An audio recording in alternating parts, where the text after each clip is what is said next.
Irmãos, a paz do Senhor. Pode abrir sua Bíblia, por favor. João 13, 34. A leitura dos versículos tema já foi feita no início do culto. Nós vamos nos basear nela, mas vamos ler esse texto.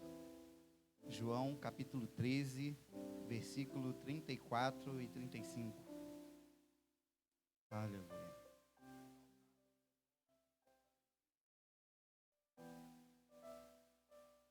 Amém? Diz assim a palavra do Senhor: um novo mandamento lhes dou: amem-se uns aos outros como eu os amei. Vocês devem amar-se uns aos outros. Com isso, todos saberão que vocês são meus discípulos, se vocês se amarem uns aos outros. Amém? Podem sentar, meus irmãos. A palavra que eu quero compartilhar com os irmãos hoje é uma palavra de conhecimento. Nós podemos ser empoderados por Deus de duas formas: pela efusão do Espírito. Não tem aquele dia que a gente é impactado pela glória do Senhor, seja no momento do louvor, seja até no momento de pregação, seja no momento de oração, aquela presença vem, aquela presença nos enche e a gente fica forte. Isso é poder de Deus. A Bíblia diz que é para nós crescermos no conhecimento e na graça. Então tem uma outra forma também de nós sermos empoderados por Deus, é o conhecimento. Eu lembro de um pastor dando testemunho, que ele foi fazer uma visita na casa de uma irmã, e aquela irmã era uma irmã que vivia numa situação bem precária, mas era uma irmã fiel, tipo a igreja de Esmirna, que Deus falou assim: tu és pobre, mas tu és rica. Essa era essa irmã, era uma bênção a irmã, só que a situação dela era uma situação difícil financeiramente, e o pastor foi fazer uma visita na casa dela, e ele reparou um quadro bem diferente na casa dela. Parecia um documento, e ele falou assim: minha irmã, que quadro é esse? Eu não entendi. Curioso, né? Perguntou: essa aí foi minha patroa que me deu quando ela morreu. Eu trabalhei tantos anos com ela, ela não tinha família, e ela deixou isso aí para mim. Quando ele foi ler, era um testamento, que a patroa tinha deixado para ela uma grande quantia de herança, porque ela não tinha família, só que aquela irmã não sabia ler. Então ela colocou aquele quadro na parede com o testamento. Ela tinha muito dinheiro e não sabia. Alguém precisou ler para ela. O que eu estou querendo dizer com isso? O conhecimento, ele também nos empodera, ele nos enriquece. Então, qual é o meu desejo aqui nessa noite, aqui com essa palavra? Você saia daqui entendendo que você pode mais do que você pensa. Você pode mais do que você pensa. Posso o quê, pastor? Amar. Você pode amar mais do que você pensa. Amém? Nós, quando lemos aqui João capítulo 13, a gente lê as palavras de Jesus assim: olha, eu vou dar um novo mandamento para vocês. Vocês devem amar uns aos outros como eu vos amei. Vamos descrever, vamos tentar pensar como é o amor de Jesus. Paulo aos Tessalonicenses disse que Jesus é a imagem do Deus invisível. Quando nós pensamos no amor de Deus, nós temos que olhar para Jesus para entender o amor de Deus, porque o amor de Deus é revelado no amor de Jesus através das suas obras. Paulo disse na carta aos Filipenses que nós devemos ter o mesmo sentimento que teve Cristo Jesus, em outras versões o mesmo pensamento, em outras versões a mesma atitude de Cristo Jesus, porque amar não é apenas palavras, amar não é apenas sentir, amar é o que o amor faz. Nós não conseguimos amar de verdade se a nossa atitude não for colocada.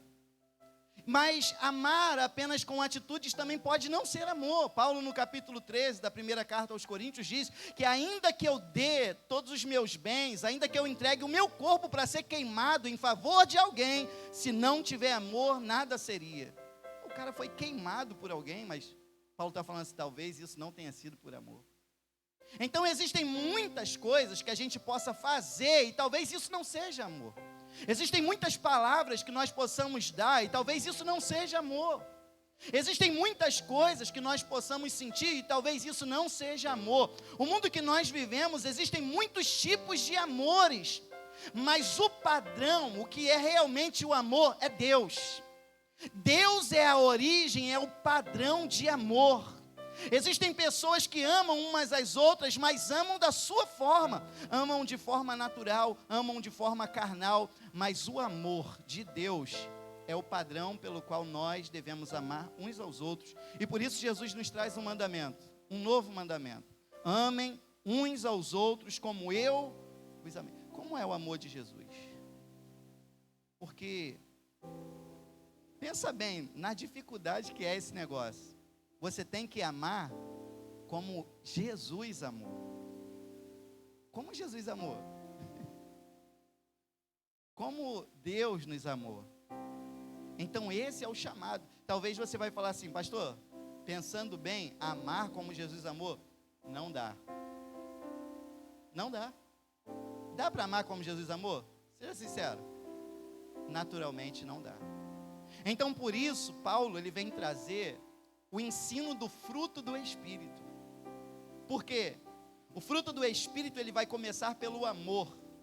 E o amor é o trilho pelo qual todos os dons espirituais vão passar na vida do cristão.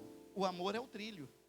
Porque nada que nós fizermos, se não tiver amor, irmãos, isso não vale nada. Então o amor é o fundamento básico da vida do cristão. E esse amor não é qualquer tipo de amor. Não é. E nós vamos entender isso. Amém? Glória a Deus. João capítulo 15, versículo 8. Na verdade, João capítulo 15, João vai falar sobre a videira. E ele disse assim: eu sou a videira e vós sois as varas. Todo aquele que está em mim dá muito fruto. E no versículo 8 ele diz assim: meu Pai é glorificado nisso, em que vocês dão muito fruto, e assim serão meus discípulos. Mais uma vez, se a gente lembra aqui, João capítulo 13, versículo 35 diz: com isso, ou seja, com o amor com que nós amarmos uns aos outros, todos saberão que vocês são meus discípulos. E agora, também no capítulo 15 está falando assim: nisso vocês são meus discípulos, se vocês derem muito fruto. E quando a gente pensa sobre o fato de dar fruto, o fruto do Espírito na vida do cristão é a sua identidade cristã. A nossa identidade cristã não consiste em ter uma carteirinha de uma denominação. Olha, eu sou um cristão. Isso não é suficiente para nos identificar como cristão. O fruto do Espírito é o caráter de Cristo em nós. Quando Paulo fala fruto do Espírito, ele está usando uma linguagem figurada, porque fruto é resultado. O fruto é o resultado daquilo que alguém que tem o Espírito vive. O resultado, né?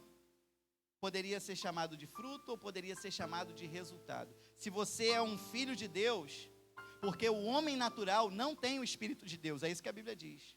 O homem carnal não tem o Espírito de Deus, mas ele foi dado a todos os filhos de Deus. O homem carnal não tem o Espírito, mas o novo homem nascido pelo Espírito, esse tem o Espírito. Há uma diferença. Na carta aos Gálatas, capítulo 5, há uma diferença entre obras da carne e fruto do Espírito. Obras, Paulo está querendo dizer assim, são coisas que a gente faz.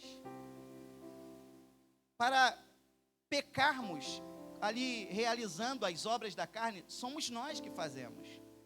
Já a ideia do fruto do Espírito é algo que flui na nossa vida naturalmente, pelo Espírito.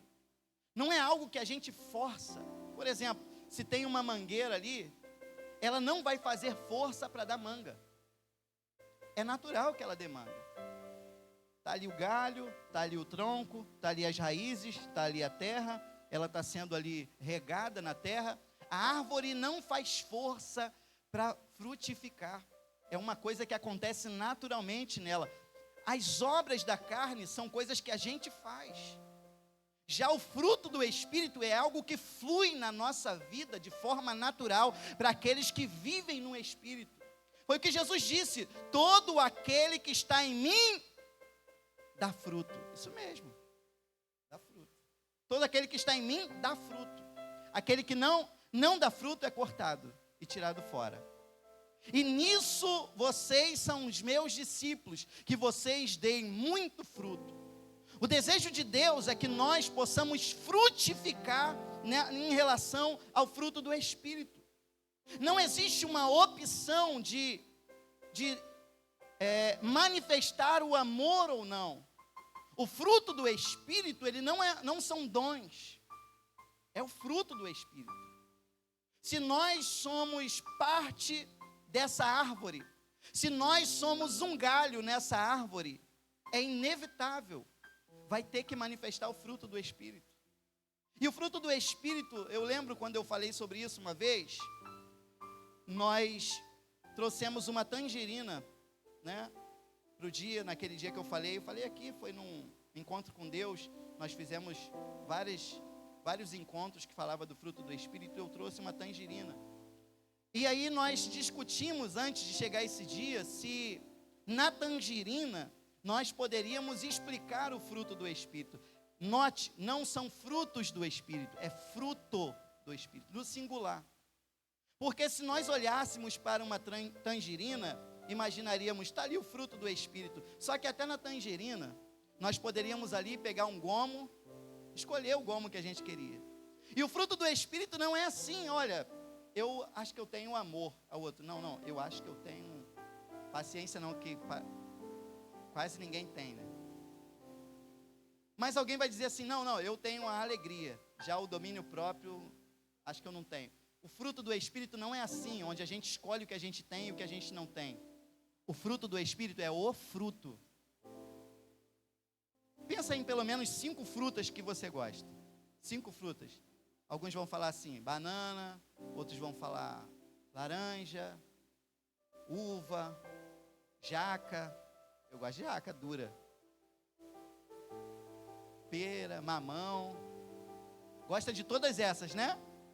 Agora você imagina, seria muito bom uma salada de fruta? Com todas essas que você gosta? Agora você imagina uma só fruta com todos esses sabores. Esse é o fruto do Espírito. É uma só fruta com todos esses sabores.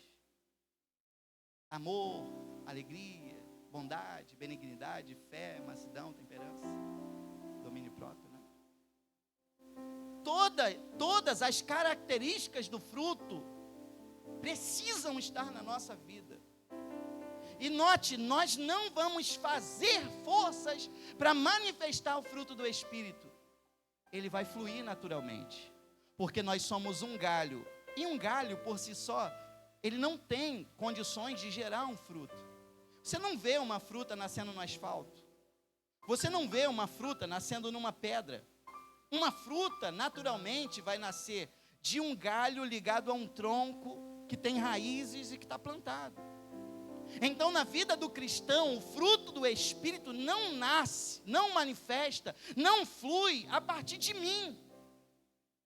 Ele flui a partir de Cristo em mim, a partir do Espírito em mim. Então, eu preciso entender que, por exemplo, pensa aí em pelo menos 5 pessoas que você ama. Pensa bem, 5 pessoas que você ama. Faça esse exercício rapidinho. 5 pessoas que você ama. Uns vão pensar pai, mãe, não é verdade? Irmão. Outros vão pensar de forma mais romântica. Meu mozão, minha esposa, meu namorado, meu noivo, minha noiva. Outros vão pensar assim, não, eu tenho um amigo que... Talvez você passe até de 5. Eu amo essas pessoas. Mas o fruto do Espírito não se trata desse amor. Porque eu estou aqui, eu sou um cristão, eu tenho o Espírito de Deus e eu digo que eu amo essas pessoas, certo? Só que se eu chegar lá no meu trabalho, na escola, lá na minha vizinhança, e encontrar as pessoas que não servem a Deus, que não têm o Espírito de Deus, e perguntar assim: você ama a sua mãe? Ela vai falar assim: amo. Se ama o seu pai? Amo. Se ama a sua esposa? Amo. Se ama seus filhos? Amo. Se ama o seu amigo? Amo. Então, da mesma forma que nós amamos essas pessoas que pensamos, o ímpio, o incrédulo que não teme a Deus também ama. Então, quando nós refletimos sobre o amor que é fruto do Espírito, não é esse amor, porque esse amor nós podemos considerar como um afeto natural, que até os homens naturais podem amar dessa forma. Mas quando nós pensamos no fruto do Espírito, amor, eu queria ler com os irmãos, Mateus capítulo 5, versículo 20, Mateus 5, 20, palavras de Jesus aos seus discípulos. Ele disse assim: pois eu lhes digo que se a justiça de vocês não for muito superior à dos fariseus e mestres da lei, de modo nenhum entrarão no reino dos céus. Jesus está falando que é decisivo isso, que eles não poderiam seguir o mesmo padrão dos escribas e dos fariseus. Ele disse assim ainda no versículo 43 em diante: vocês ouviram o que foi dito, ame o seu próximo e odeie o seu inimigo. Mas eu lhes digo, amem os seus inimigos e orem por aqueles que os perseguem, para que vocês venham a ser filhos do Pai que está nos céus, porque Ele faz raiar o seu sol sobre maus e bons e derrama chuva sobre justos e injustos. Se vocês amarem aqueles que os amam, que recompensa receberão? Até os publicanos fazem isso. E se vocês saudarem apenas os seus irmãos, o que estarão fazendo demais? Até os pagãos fazem isso. Portanto, sejam perfeitos como perfeito é o vosso Pai Celestial. Jesus está querendo dizer assim: olha, os escribas e os fariseus, eles funcionam na sua religiosidade.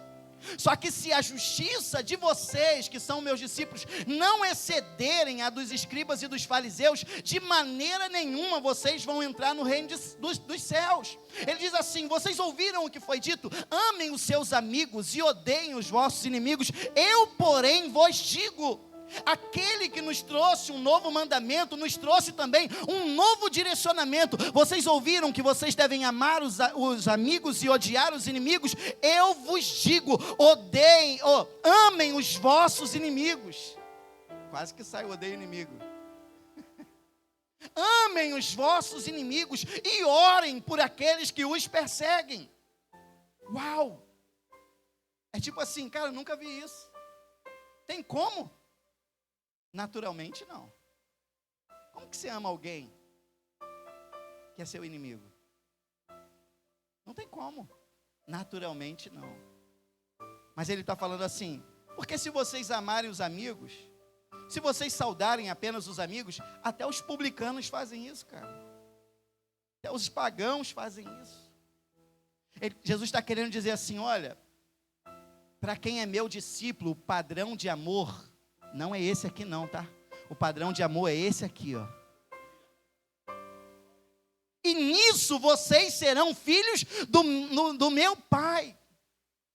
É essa a característica de um filho de Deus. É uma coisa que não tem como escolher. Irmãos, amar não é uma opção para um servo de Deus. Amar é fruto do Espírito. Isso flui da nossa vida naturalmente, porque nós estamos ligados nele. O fruto do Espírito não é algo para nos agradar, irmãos. Quando nós amamos alguém, não é para que a gente fique agradável com aquilo, porque uma árvore, quando produz um fruto, ela come do seu próprio fruto. Quando nós manifestamos o fruto do Espírito, é para abençoar alguém, é para alguém que está ao nosso redor, é para alguém que convive com a gente, é para alguém que se relaciona com a gente. Nós precisamos estar comprometidos com essa palavra, foi deixada para nós. Às vezes nós queremos buscar tanto os dons espirituais. Senhor, me usa dessa forma. Senhor, me usa daquela forma. Senhor, eu quero falar bem, eu quero pregar bem, eu quero cantar bem, eu quero tocar bem. Senhor, eu quero fazer isso. Quando o Senhor está nos chamando, manifesta o fruto do Espírito, porque isso já vai impactar todos aqueles que estão ao seu redor. O cristão, ele precisa manifestar o fruto do Espírito.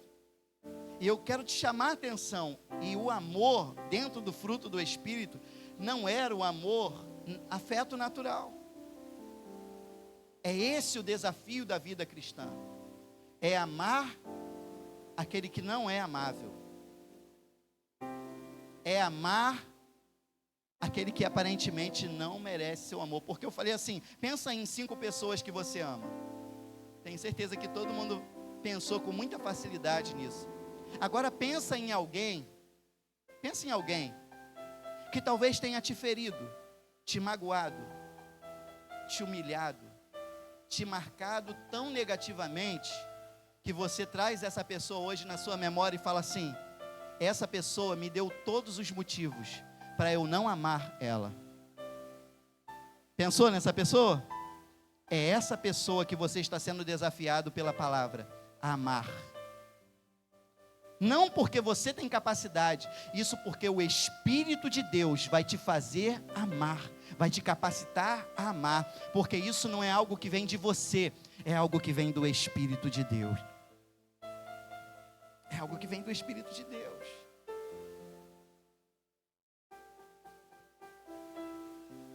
Quando nós amamos essas pessoas da qual eu citei aqui, família, amigos, nossos pastores, é tão fácil amar. Os nossos líderes, os nossos irmãos. Alguns às vezes entram no choque, né? Sai até faísca. Tem que amar. É tão fácil amar algumas pessoas, porque esse amor é basicamente um retorno. Por que é tão fácil amar uma mãe? Te amamentou, trocou sua fralda. Ao longo da história você foi cuidado com aquela mãe ali, sabe? Te alimentou, te deu banho, te vestiu. Você aprendeu a amar aquela pessoa ali, porque era uma coisa que era de retribuição, retorno. Me faz bem, eu amo porque me faz bem. Você ama o esposo, a esposa, o namorado, porque ele te traz alegria, te traz prazer em estar junto. Mas o desafio do cristão é amar aquele que não tem como te oferecer nada. O desafio do cristão é amar alguém que talvez tenha te oferecido até coisas ruins. Esse é o desafio do cristão. Esse é o tipo de amor que um homem natural não pode ter. Esse é o tipo de amor que Jesus falou assim: amem os vossos inimigos, porque se vocês amarem como os escribas e fariseus, vocês não vão entrar no reino dos céus. O padrão do Filho de Deus é mais alto. Amar como Jesus é amar quem não merece. Romanos diz que Deus prova o seu amor para conosco nisso, que Jesus se entregou e morreu por nós quando nós éramos ainda pecadores. Jesus nos amou quando nós não merecíamos. Jesus perdoou o imperdoável. Porque talvez alguém vai estar aqui e vai falar assim: pastor, Jesus me perdoou porque eu falava muito palavrão. E eu tinha a boca suja, pastor. Eu era tipo o profeta Isaías. Eu vou perecendo porque os meus lábios são impuros e eu convivo com um povo de impuros lábios. As minhas amizades, pastor, a gente só fazia coisa errada. Pastor, Jesus me perdoou porque eu bebia muito, eu usava drogas, eu me prostituía. Pastor, Deus me perdoou porque eu vivia na jogatina aí, gastava o dinheiro do meu salário, faltava coisa em casa. Pastor, Jesus me perdoou porque eu era um mentiroso, eu era um 7-1. Todo mundo pode dar um grande testemunho aqui: pastor, Deus me perdoou disso. Mas todos nós, independente se nascemos na igreja ou não, Deus nos perdoou dos nossos pecados, porque Paulo disse que nós estávamos mortos em nossos pecados, em nossas transgressões, e Ele nos reviveu, pelo seu sangue nos reviveu. Deus nos perdoou o imperdoável. Deus nos amou quando nós não podíamos retribuir. Isso é amar como Jesus amou. Então entenda, saia daqui comprometido com essa palavra, saia daqui com esse conhecimento na sua mente. Talvez ouvindo uma palavra como essa, te venha à mente algumas pessoas, te venha à mente algumas situações, te venha à mente algumas coisas que você viveu ao longo da sua vida e que te trouxeram muitas dores, que te traumatizaram, que são feridas abertas até o dia de hoje.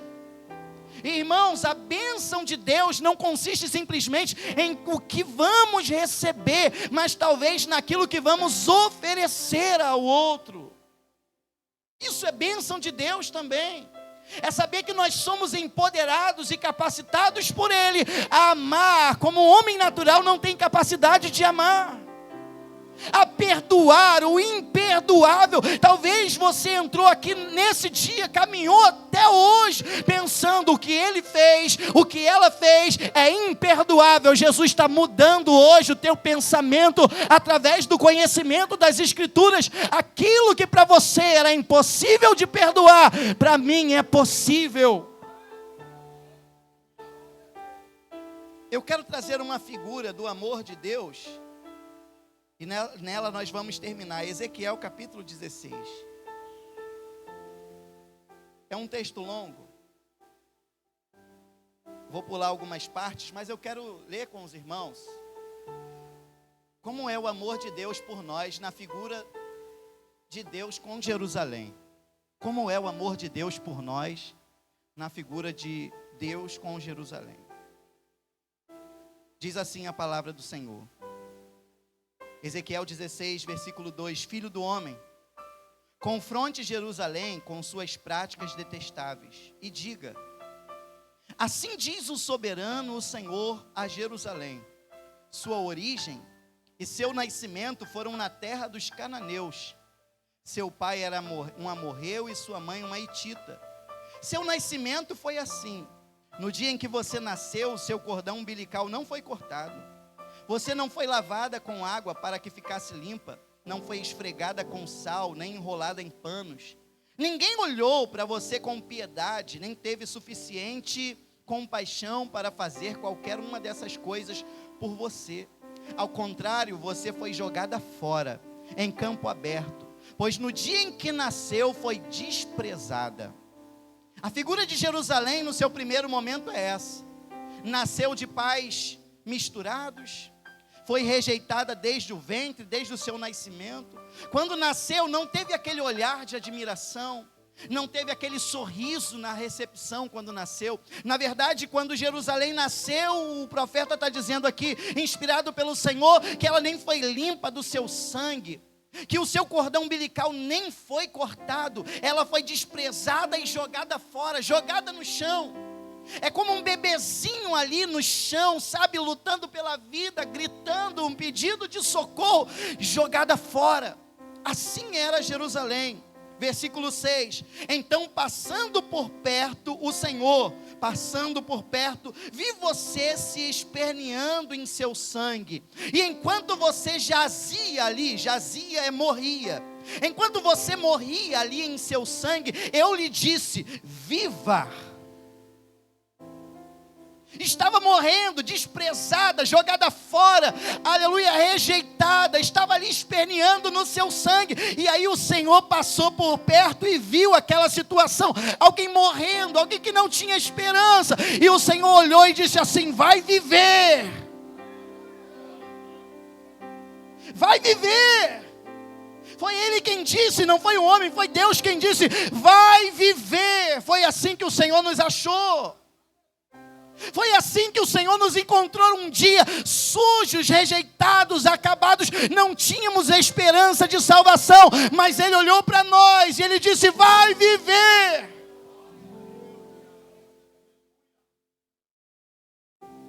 Versículo 7: eu a fiz crescer como uma planta no campo. Você cresceu e se desenvolveu e se tornou a mais linda das joias. Olha a diferença. Por si só, não tinha condições de se tornar uma pessoa assim. Estava jogada fora, mas Deus fez ela crescer. E Deus é quem está falando, você se tornou a mais linda das joias. Você pode olhar para essa pessoa que está do seu lado e falar assim, você é uma linda joia preciosa do Senhor. Isso é uma bênção, irmão. Cara, quando você tomou um banho de graça e de misericórdia, você ficou lindão, lindona. Um dia estávamos lá no mundão, irmãos, as trevas nos cobriam, mas Ele nos tirou de lá e disse, vai viver.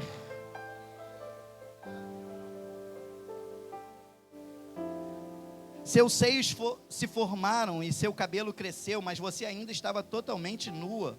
Mais tarde, quando passei de novo por perto, olhei para você e vi que já tinha idade suficiente para amar. Então estendi a minha capa sobre você e cobri a sua nudez. Preste atenção agora nessa parte. Fiz um juramento e estabeleci uma aliança com você, palavra do soberano Senhor, e você se tornou minha. Fez um juramento, fez uma aliança, você é minha agora. Cobriu ela, você é minha, você pertence a mim. E aí o texto segue, eu lhe dei banho com água e ao lavá-la limpei do seu sangue, perfumei, pus-lhe vestido bordado e sandálias de couro, eu a vesti de linho fino, a cobri de roupas caras, adornei-a com joias, pus braceletes em seus braços, uma gargantilha em torno do seu pescoço, dei-lhe um pendente, pus brincos em suas orelhas e uma linda coroa em sua cabeça. Assim você foi adornada com ouro e prata, as suas roupas eram de linho fino, tecido caro e pano bordado, sua comida era melhor farinha, mel e azeite de oliva. Você se tornou muito linda e uma rainha. Lembra do primeiro estado? Agora é uma rainha, vestida de linho fino, adornada, cheia de ouro, perfumada, bem alimentada. Sua fama espalhou-se entre as nações por sua beleza, porque o esplendor que eu lhe dera tornou perfeita a sua formosura. O esplendor que eu lhe dei tornou perfeita a sua formosura, palavra do soberano Senhor. Foi eu quem dei esse esplendor. Você não tinha nada. Tudo que você tinha era uma morte certa. Tudo que você tinha era sujeira, era sangue, era morte. Então todo o esplendor que te tornou linda, mais bela, foi eu que te dei. Isso é graça. Irmão, se eu estou aqui foi por graça e misericórdia de Deus. Porque quem me conheceu adolescente fora da igreja, fora da presença de Deus, dizia, esse aí já era. Então talvez o seu testemunho não seja igual a mim, ou seja semelhante, mas certamente nós não tínhamos capacidades por nós mesmos de estar hoje aqui, mas o amor tão grande nos cobriu, nos alcançou, nos levantou, nos limpou. Esse amor de Deus, amor de Deus. Seria linda essa história se acabasse aqui, não seria? Seria linda. Vamos ler mais um pouco? Começa assim o versículo 15. Mas tudo isso, mas você confiou em sua beleza e usou sua fama para se tornar uma prostituta. Você concedeu os seus favores a todos os que passaram por perto, e a sua beleza se tornou deles. Você usou algumas de suas roupas para adornar altares idólatras, onde levou adiante a sua prostituição. Coisas assim jamais deveriam acontecer. Você apanhou as joias finas que eu lhe tinha dado, joias feitas com meu ouro e minha prata, e fez para si mesma ídolos em forma de homem. e se prostituiu com eles, você também os vestiu com suas roupas bordadas, e lhes ofereceu o meu óleo, o meu incenso, e até a minha comida que lhe dei, a melhor farinha, um azeite de oliva e mel, você lhes ofereceu tudo como incenso aromático. Foi isso que aconteceu, diz o soberano Senhor. E você ainda pegou seus filhos e filhas que havia gerado para mim, e os sacrificou como comida para ídolos. A sua prostituição não foi suficiente? Você abateu os meus filhos e os sacrificou para os ídolos, em todas as suas práticas detestáveis, como em sua prostituição. Você não se lembrou dos dias da sua infância, como estava totalmente nua, esperneando em seu sangue. Olha o que essa mulher fez. Olha o que Jerusalém fez. Depois de ter sido banhada pela graça, de receber o esplendor de Deus e se tornar diferenciada, ela passou a se envaidecer. Ela começou a ser infiel. Ela começou a ter atitudes egoístas. E uma das piores coisas que essa mulher faz é a ingratidão. Porque nós já ouvimos muitas vezes nesse altar que a gratidão é a memória da alma. E aí o profeta diz assim: você não lembrou dos dias da sua infância. Você se esqueceu quando estava esperneando no seu sangue. Aleluia. Sabe, irmãos, o ingrato é uma pessoa de memória muito curta. E nós não podemos ser assim. Nós não podemos esquecer de onde Deus nos tirou, aleluia. Nós não podemos esquecer de onde Ele nos libertou e nos colocou nesse lugar onde vivem príncipes e princesas. Isso não tem nada a ver comigo. Isso é pura graça, é pura misericórdia.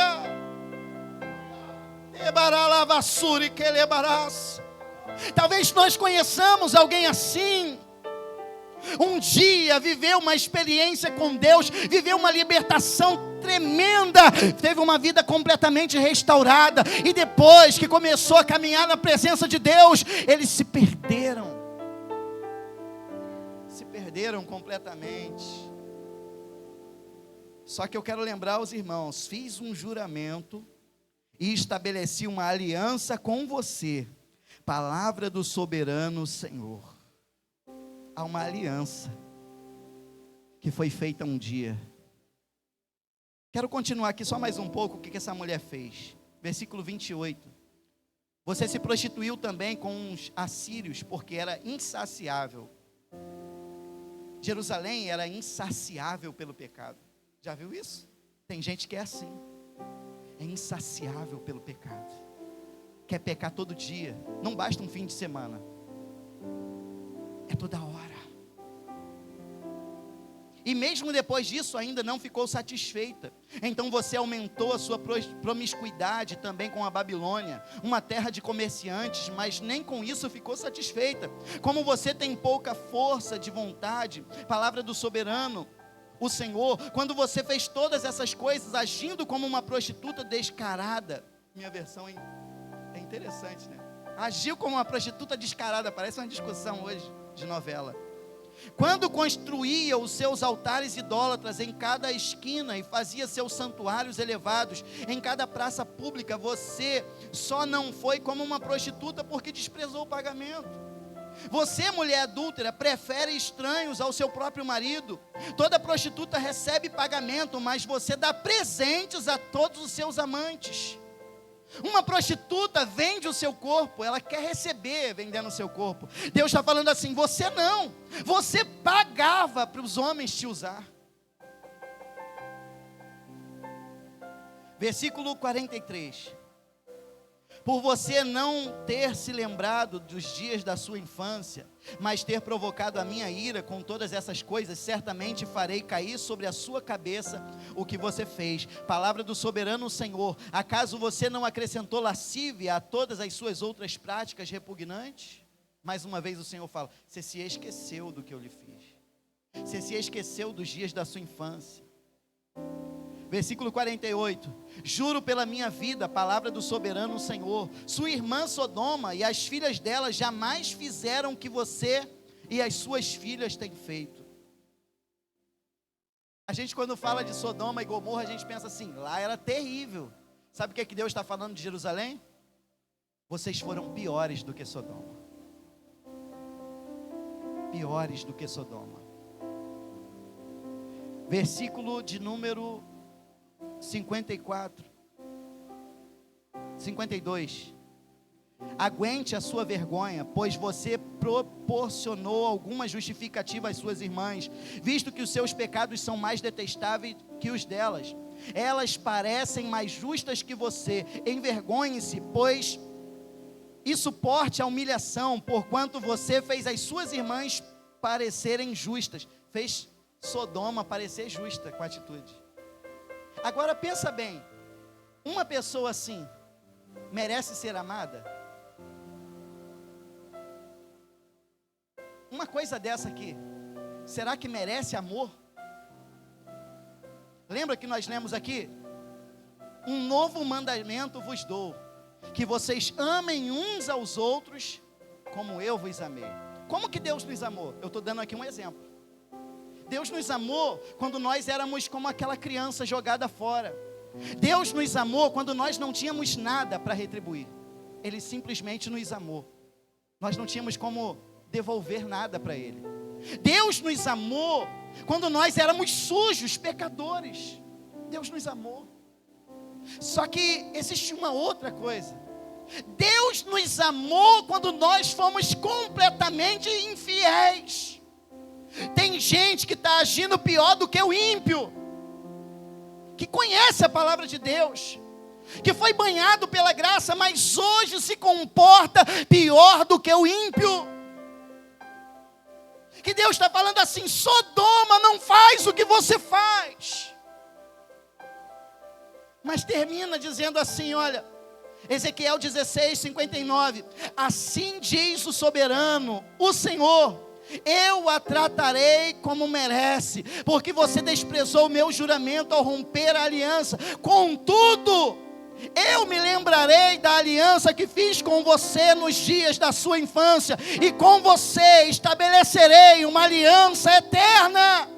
Deus está falando: você quebrou a aliança, eu não quebrei. Porque amor é um atributo de Deus e Ele é imutável. Se você não consegue amar, Ele é amor. Deus não tem amor, Ele é o amor.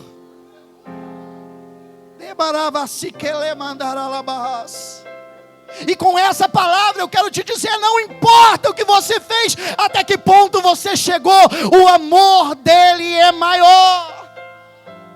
Porque a palavra de Deus diz assim: aonde abundou o pecado, pode ter sido muito pecado, mas a graça de Deus sempre é superabundante. Ela sempre é maior, ela sempre é mais poderosa, ela sempre é capaz de vencer o pecado que está em nós. Aleluia. Eu não estou aqui somente porque eu amo a Deus, porque se fosse só pelo meu amor, eu não estaria aqui. Sabe por que eu estou aqui? Porque Ele me amou primeiro. Aleluia. Então, eu falando de um amor tão grande como esse, o amor de Deus, descrevendo a história de Jerusalém dessa forma, nos faz olhar para nós mesmos e entender assim: como eu sou miserável, como eu sou indigno, eu não mereço. E é dessa forma que eu quero que você pense em alguém que talvez você pense assim: essa pessoa que não merece meu amor, pastor, me traiu, foi ingrata comigo, me abandonou, tratei tão bem, mas virou as costas para mim, pastor. Quantas vezes nós fizemos isso com o Senhor e Ele continuou fiel à aliança que fez conosco. Hoje o Senhor, através do fruto do Espírito, Ele te capacita a perdoar o imperdoável.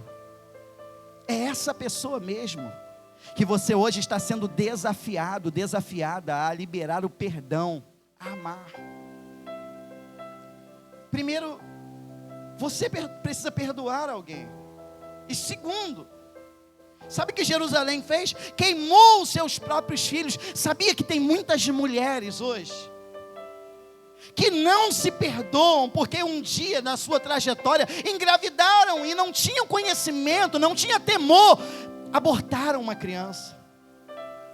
Foram tão egoístas que pensaram somente em si, abortaram uma criança. Eu não estou pronta para ser mãe. Eu não quero ter filho agora. Então mataram alguém. Só que eu quero dizer uma coisa para você. Talvez você esteja aqui, talvez você vai me ouvir por esse vídeo, vai me assistir. Eu quero dizer, a graça de Deus, ela é tamanha que ela te perdoa. E Deus não quer que a gente fique para sempre tentando reparar ou pagar pelos erros que eu fiz, que você fez. O sangue de Jesus é suficiente. Não há nada que possamos fazer para reparar os nossos pecados. Somente na cruz, somente no sangue dele nós podemos ser redimidos dos nossos pecados. Perdoe alguém, perdoe a si mesmo. Porque hoje há uma graça de Deus derramada sobre nós. O fruto do Espírito, o amor, é o caráter de Cristo em nós. É como Ele nos ensinou: Pai, me perdoa, assim como eu tenho perdoado. O perdão é determinante para você entrar ou não no reino dos céus. O padrão do amor é alto. Vamos ficar de pé? Glória a Deus. Eu quero fazer uma oração. Eu quero que você coloque a mão no seu coração. Eu não vou nem chamar aqui na frente, porque nós já vamos ter a oração ainda, né? Vai ter? Mas coloque a mão no seu coração. Acho que eu falei demais já, né? Tá, meu Deus, olha o pastor assim da terra. Coloque a mão no seu coração, quem sabe? Eu disse aqui que conhecimento é poder de Deus, irmão. Talvez você hoje, com esse conhecimento, você vai entender assim: então eu posso perdoar. Eu achei que eu não tinha capacidade, mas hoje eu aprendi que isso não é pela minha força. Isso flui em mim através do Espírito Santo. Eu amo com o amor de Jesus. Que hoje o Senhor te fortaleça, te capacite a amar quem não é amável, a perdoar o imperdoável, inclusive perdoar a si mesmo. Tem o mar do esquecimento? Dos seus pecados não me lembrarei mais, diz o Senhor. Jogarei nas profundezas do mar. Eu sempre lembro que um dia eu preguei sobre pescadores de pecado. Deus te perdoou dos seus pecados no dia que você aceitou Jesus, confessou, se arrependeu. Deus te perdoou dos seus pecados. Não importa o que você fez, Ele jogou nas profundezas do mar. Só que o Satanás, sabe o que ele faz? Ele fica nos acusando.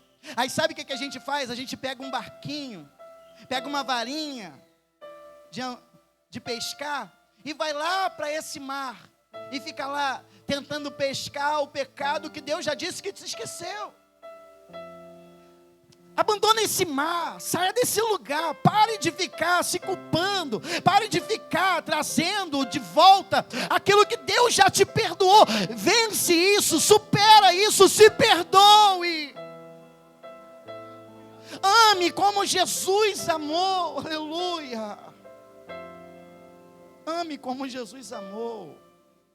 Pai querido, nós te agradecemos por essa noite. Te agradecemos por estarmos aqui na Tua presença. Isso é pura graça. Não tínhamos condições, capacidade, não somos dignos nem merecedores, mas a Tua graça nos alcançou. Alcança todos que estão aqui. Que o Teu amor venha nos constranger de que não podemos viver uma vida religiosa sem estarmos baseados no amor. Ajuda o Teu filho a amar aquele que hoje está perseguindo, aquele que hoje está maltratando, aquele que hoje está fazendo fofoca, aquele que hoje está fazendo mal. Ajuda o Teu filho a amar. Que o ódio de alguém não influencie o Teu filho e a Tua filha a odiar também, mas que nós estejamos comprometidos com as Tuas ordenanças.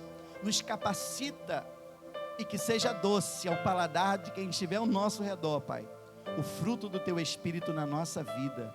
Nós te pedimos a tua bênção, em nome de Jesus. Amém. Amém. Deus abençoe, meu filho.